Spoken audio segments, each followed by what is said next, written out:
Welcome. This time around, it's time to turn more traitors into loyalists. And who better than the Deathshroud?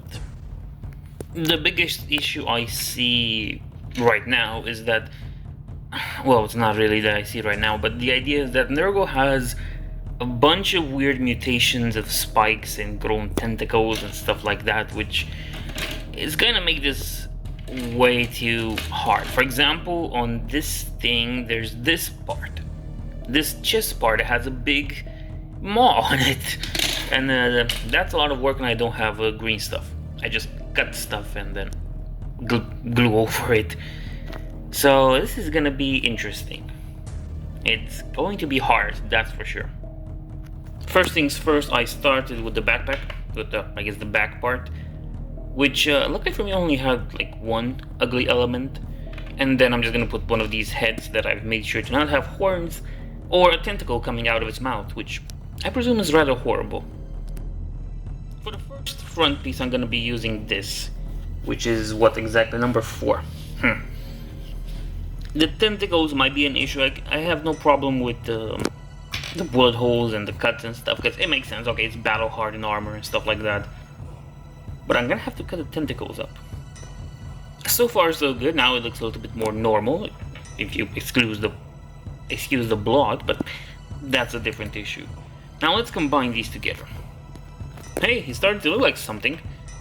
You know, oh, that's pretty good. That's pretty decent, I would say. I see no bad bits on it right now. So next, the guide says to go for the legs. So far, so good. The legs have only one little problem, and it's that head right there. So I'm gonna have to get rid of that one. For the rest of them, they seem pretty decent. They seem fine enough, usable as they are. With the head now gone, this Deathshroud can finally have legs. Now he has legs, and to be fair, I kind of like it. I think this would have made for great models as they were nergified and stuff like that. But I like the way it's coming out. Looks pretty nice. A fun little aspect about the guide is this, that this part is number 6. There is no cape, that's number 6. This is 14, there's another one here that's 24, and the last one is for, well, you know, this guy who's 39. Yeah, Games Workshop, right? Anyway, I'm thinking I'm just gonna use the 14 one and move on from there. There was no need to modify anything on the cape. The cape looks fine in my opinion. Makes sense, I say.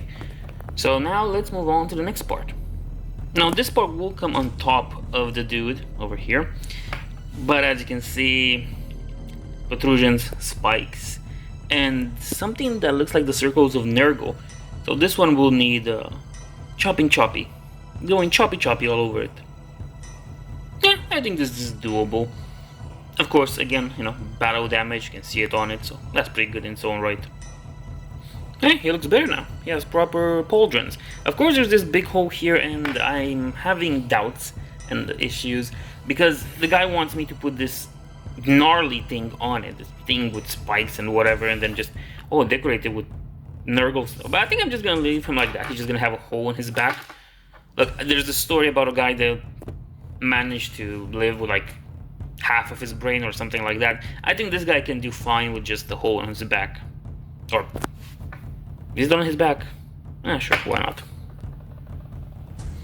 Moving on to the hands. The hands seem perfectly fine. There's no reason or anything to cut right here that I see of. So that's pretty good. Now I can just put them on the model as they are. I think this looks good right now. Now it's time for the piece de resistance, the sight. Luckily for me, the sight doesn't seem to have any issue, so that means one thing. It's gonna be put together as is. And here he is, looking like a proper badass. What I find really interesting and I don't like is the connection here. The connection here seems kind of weak. It's just like one tiny point. So yeah, that's awful, but you know, it's doable. It's usable, I would say. So far so good. That's the first converted or reconverted Deathshroud. The next part is simpler. This part that doesn't need any changes, the hand that doesn't need any changes, and the head that's already pretty clean as it is. So I'm just gonna put these together and then move on to the body. Well, this body needs a lot of work. It's the skull, the Nergal symbols, the giant crack that looks infected and filled with pus. Well, fitting for, you know, of course, the death guard. Not for what I planned for him. So that has to change. It's gonna suck.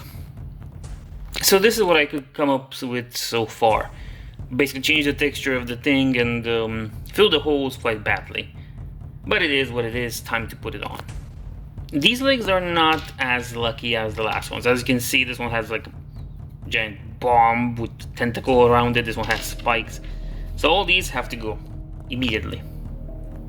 So far so good. Now it's time for the cape. Which, much like last time, doesn't need cutting up or anything. Just quite good.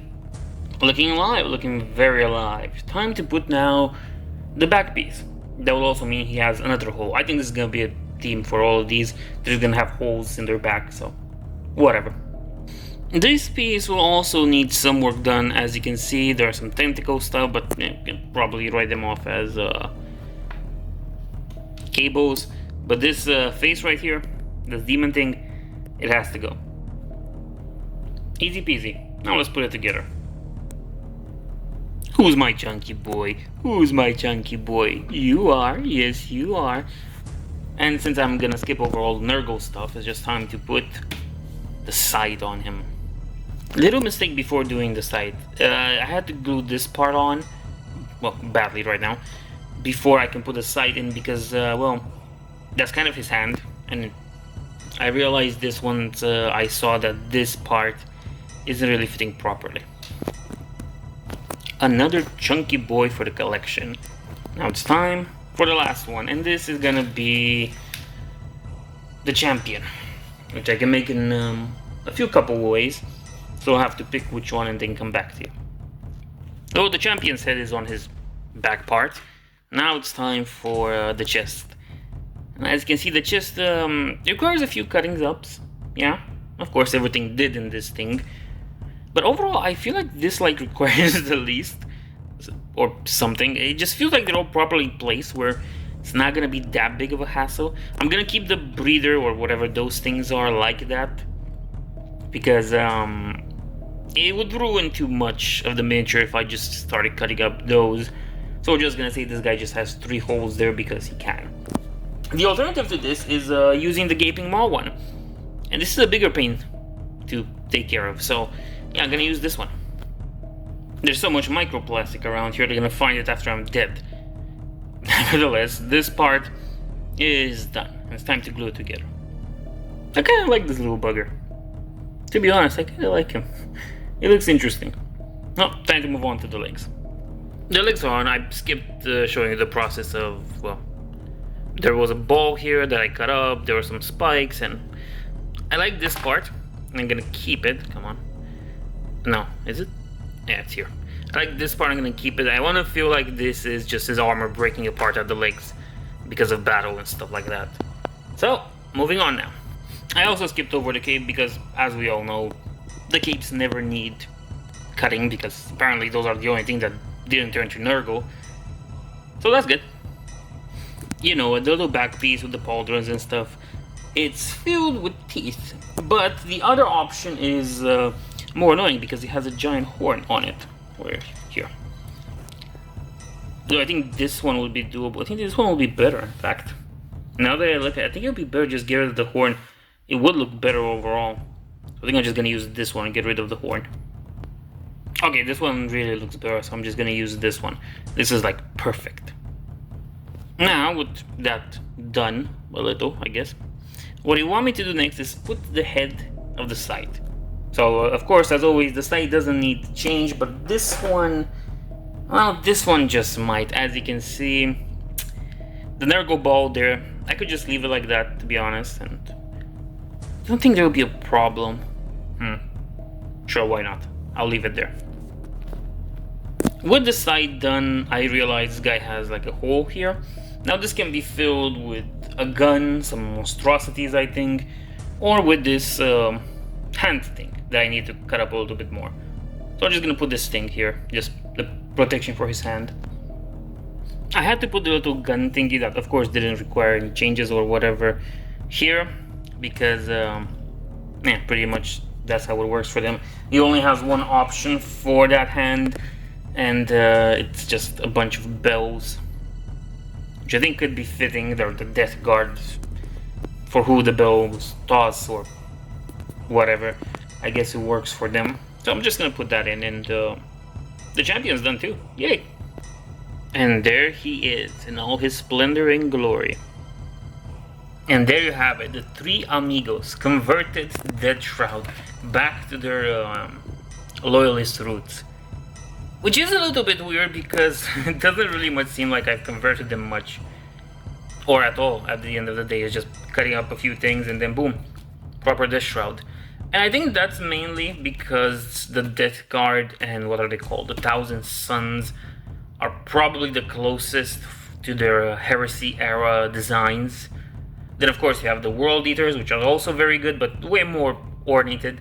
And I haven't gotten my hands on Emperor's Children at all to test those ones out. But nevertheless, I like these guys. They look pretty cool. And they will make a nice addition to my Loyalist forces. Nevertheless, if you reach this far, please remember to like, comment, and subscribe, because it helps the channel grow. See ya.